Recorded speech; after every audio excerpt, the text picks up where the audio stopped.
So this is going to be the first of a few updates because I keep trying to record it all in one and I can't fit it in. So we'll start with the elephant in the room. Why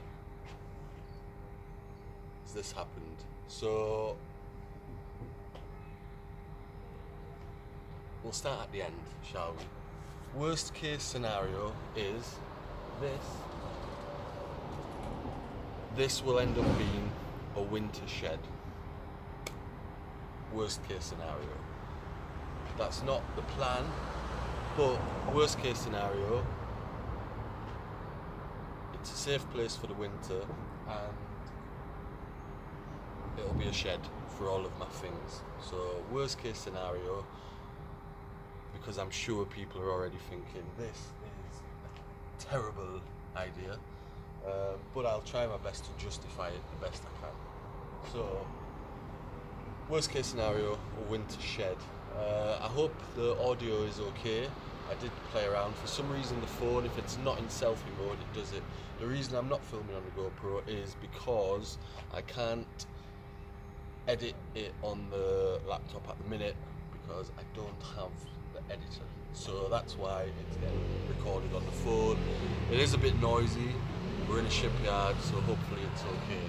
So that was the end of the story, beginning of the story. And when I last updated you all, we were having some trouble out at anchor. We still are having trouble out at anchor. I have to keep going and checking the boat's okay, checking the weather's okay, and I'm waiting to hear if somebody can help me move it at the minute. So that's what's going on with that. Out at anchor, without a plan, really. There's plans, do you know what I mean? And there's, ideals, and if you could do this, you'd do this, and if you could do this, you'd do this. But I've found for the last month at least, probably more so than the whole time I've been doing this, just I don't know what to do. Because I could, there's maybe been a few light wind days where I could have moved it away from where it was, but I'm only putting it somewhere else, and yeah, what to do. So I'm out there at anchor. This was an option way back in July, and it started off as a really bad idea. Then it gained a bit of traction, and actually it would have been handy to have been able to do it in July, because I tried to do it, so I've got I was trying to do it, so I had a month's breathing space without having to pay port fees, and it would have been a land base away from the port I was in, because where I was, it was really, really difficult. It's difficult to get anywhere, so yeah, I need to go earn some money. I've got some things I need to sell, various different things, but from where I was, it's really tricky to do it, and it costs a lot too. So, the amount of money it ends up costing to get somewhere busy enough is tricky. So back in July, she became an option, and we won't go too much into the boat on this update because otherwise we won't get everything else in. But as you can tell, probably a lot of you, it's an Ecume de Mer.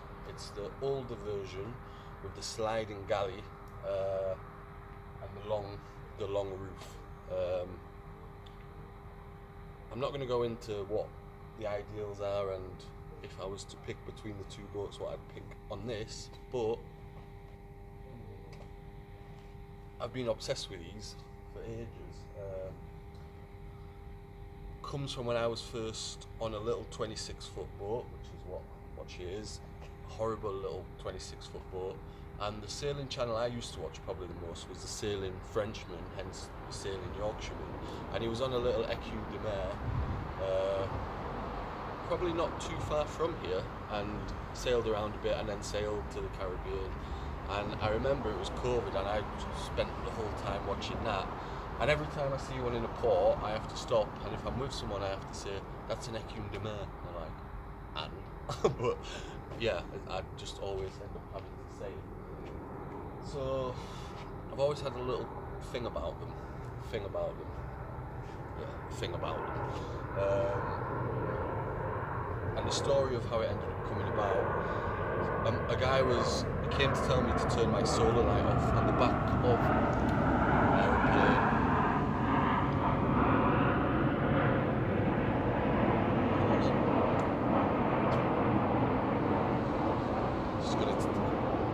I'm gonna have to try edit this out on YouTube directly, but it takes ages. Yeah, he came to tell me to turn off my solar light, and I was like, yeah, no problem. And he was like, oh, what's this sort of boat? Because I've always said mine's like a blown up uncle of the Ecume de Mer, because there's a Mallard 9-metre version, which blown dad of the Ecume de Mer. And I was like, oh yeah, it's very similar to an Ecume de Mer. And there was an Ecume de Mer moored in the port, well, on the next buoy along, or 2 buoys along, but a boat in between. But I'd seen it had been there. I presumed he was on the boat next to me, and yeah, I'm telling him about, oh, it's very much like an Ecume de Mer. He's probably listening, thinking I know he's on an Ecume de Mer. And then he was, yeah, in the end I'm like, yeah, and you? And he's like, I'm on the Ecume de Mer. And I'm like, oh, it's interesting, because I actually was looking for an Ecume de Mer when I ended up with a boat I had before, but I couldn't find one within the price range at the time. And he was like, I'll give you one if you want. So that's how it started. And it did start as a bad idea. What it's become is, it's the only way I could find a way out of the water, and that's what I'm going to explain in this update. So I'm out at anchor. Obviously I've had to leave the port. The ideal, we all know it, is call a port, right, it's winter, can I come in? Yeah, no problem. Motor's working, take the boat into the port, and from there do whatever I need to go do to fix the situation I'm in. But it wouldn't have been the case. So firstly, my experience of French ports around here is largely, if I call for a place, most of the time they just tell me no. And because we'd be looking for like a large part of winter, and let's say I was looking to then leave the boat and go off and find some work, they're going to want the money up front. So straight away, it's not going to be doable. And I've been in that position before. Right at the beginning, when I was in Saint Raphael, there's a lot of aeroplanes today. In Saint Raphael,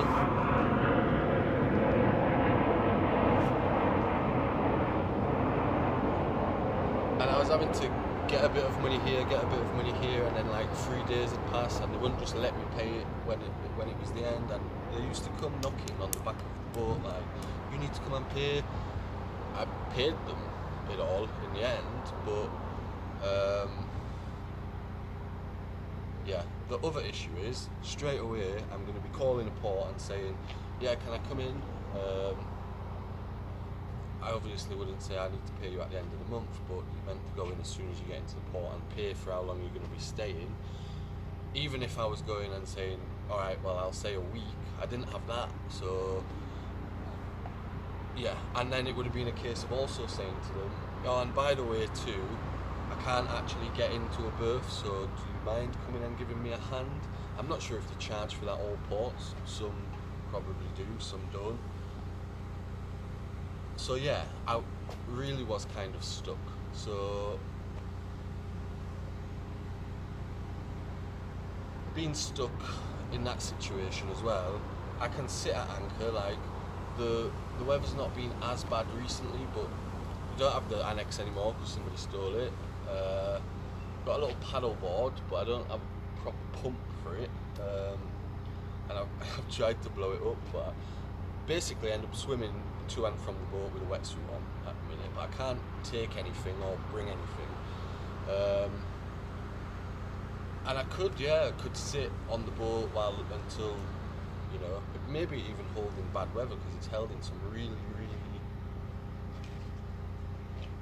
some wood to touch.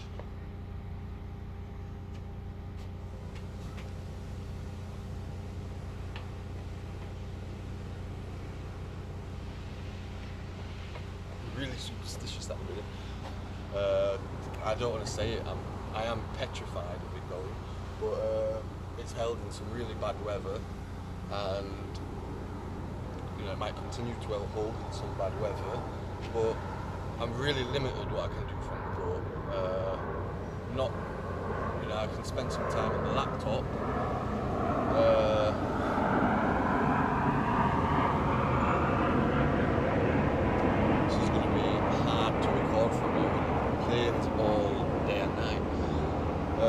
But yeah, I'm not then getting anything done. There's bits of work I could do on the boat, but I can't do the important stuff at the minute. Regarding the motor, it's going to cost money. Firstly, I need a new starter motor that broke, so I have to buy one of them. And then the issue is the decompression was having an issue. And since then, when I've tried to do it manually, it's struggled. And it's a struggle to do it manually on my own anyway. And yeah, potentially that might just about get me into a port, but if it stops, then I'm gonna have a problem. And as I say, I can sit there at anchor, finding, hoping, begging, borrowing, stealing, whatever, and get as far as I can get, but I'm not getting anywhere doing that. And when I left, in my mind, it's been that long, trust me, I want to sail more than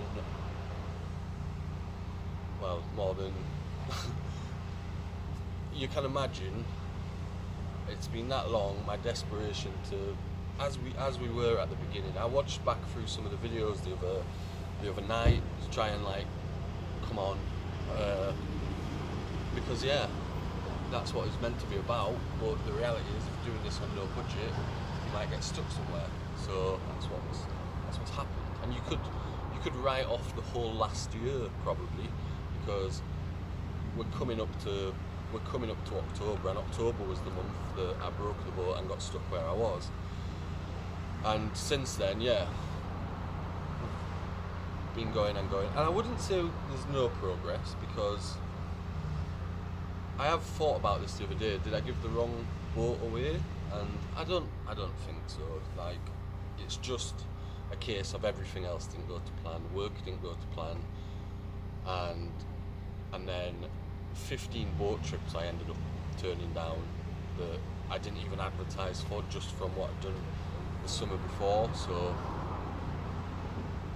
yeah, everything just isn't going the way we need it to go, and there I was stuck out at anchor. So that's the situation. It would be very hard to put the boat anywhere. Can't really just leave it out there and go off and find some work. And then when you're at anchor too, Cassis is not the best place to find work anyway. I am going to, in an upcoming update, I might record them all today. Planes. I might record them all today, but in an upcoming update, explain where this is situated is probably a lot better in terms of maybe finding a bit of work, and I'll also explain why it's really difficult to find work on yachts, super yachts, yachting yachts, because technically that's a yacht, isn't it? But they steal the words for everything. So yeah. So I then had this option that there was this. It was meant to happen a bit earlier and give me a bit more time, because the current situation is I've got about, I say 7 days, then they might start to harass me for a few days, but I've not got long to find, the money. In September I'm going to have to find the money for the boat to be in here, but and I'll get on to why it's good that it's here. But yeah, gonna have to find the money for the boat to be in here. But inevitably, I was gonna have to pay for a boat to be somewhere for the winter anyway, because really I'm gonna have to do some work. I've got an idea of what I want to do. Again, I'll come into that in an upcoming episode update. But regardless, I was going to have to pay for a boat to be in either port or on the land, and this was a way in with a bit of time, basically, because it's here. They're not going to go chuck it in the water, and that's not going to happen. It's just not how it works. And when I did see them, it's not a case of like every other port I've ever been in has been a deadline to leave, apart from when I very, very first started and I had an annual berth in port for his use when I worked. Ever since then, there's always a deadline to leave. That's a whole story in itself, but having a place in a port in the south of France is practically impossible. So it's not, but I think they decide whether they want to give it you or not. You know what I mean? I'm sure other people might ask the same port and they might go, yeah, no problem. But I don't know what it is. When I spoke to them, they told me the price per month, and I'd asked them in summer, and I don't know if the price has changed for winter, but in summer it was $385 for the month, which is, if it's that every month, it's actually not that expensive compared to what I've paid in the past, and it's smaller than my boat, so it's obviously quite a bit less, because mine's fat and I end up paying as though the boat was like, I don't know, 11 meters long nearly, because of how wide it is, the beam. So yeah, it was a way into a port, and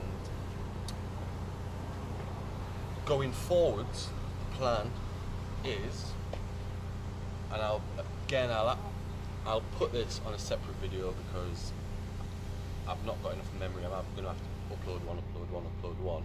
But I'll show you the place after. But I've mentioned it before, there's a place I could dock a boat and not have to pay. The reason I wouldn't have to pay is because they wouldn't be able to sell that bit of water. It's almost like it's in the port, but it's in the entrance, and it's just because there's a big entrance to the port. And I will show you, because I know some people might already be thinking, well, if you can put your boat there for free, why have you not just done that, and why have you taken another boat? I wouldn't want to stay on a boat there, and I'd worry about my stuff. I don't necessarily think anyone would get on the boat. There's a couple of other boats there, and I don't necessarily think anyone would get on and start taking bits off from the outside, like undoing anything. But I won't feel comfortable if I had to leave with all my stuff inside the boat and nobody going, and there's clearly no one there, because that's how thieves work, innit? Opportunists go and search, and then, oh, no one's been on the boat for 4, 5, 6 days, whatever. Middle of the night, all your stuff's gone. So, and yeah, stuff to worry about. And when I show you it, you'll see it's just rubbish everywhere. The streets are just, well, the whole way along, just rubbish, empty beer bottles, broken glass. I went past a bin there the other day, and I must have seen 15 rats all at once around one bin.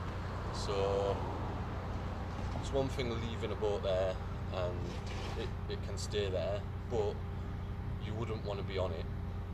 But I will show you, because people might think, well, you're just being soft, but you wouldn't. And then as well, you've got like the sort of people that got to be careful, you know. But like the sort of people that,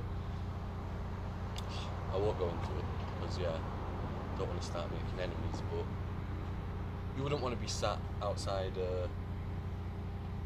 You wouldn't want to be sleeping outside a bar, would you, while everyone was drunk and throwing stuff about? And the other day, someone wheeling like right next to me.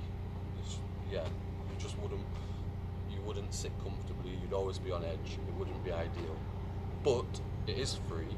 So, well, everyone's told me it's free, and there's if you've tied up there, I guess it's because it's at your own risk tying up there, but it's just over there, so it's in the same village. So the plan would be to go put my boat in there, move all of the stuff onto this boat, and I then would stay on this boat because don't have the upfront cost to like swap them over or anything, and I am undecided. Like, I'll show you as I say. She's not bad. The gel coat's on the deck's in quite nice condition. You're probably looking and thinking that's a scruffy hull, but there's no osmosis. I don't know with mine, probably. I think there's been some bits, but they've done it already. And at the minute a scruffy hull, but a day's work to do little gel coat repairs on it, and then another day to paint it, and then it'll look like a completely different boat.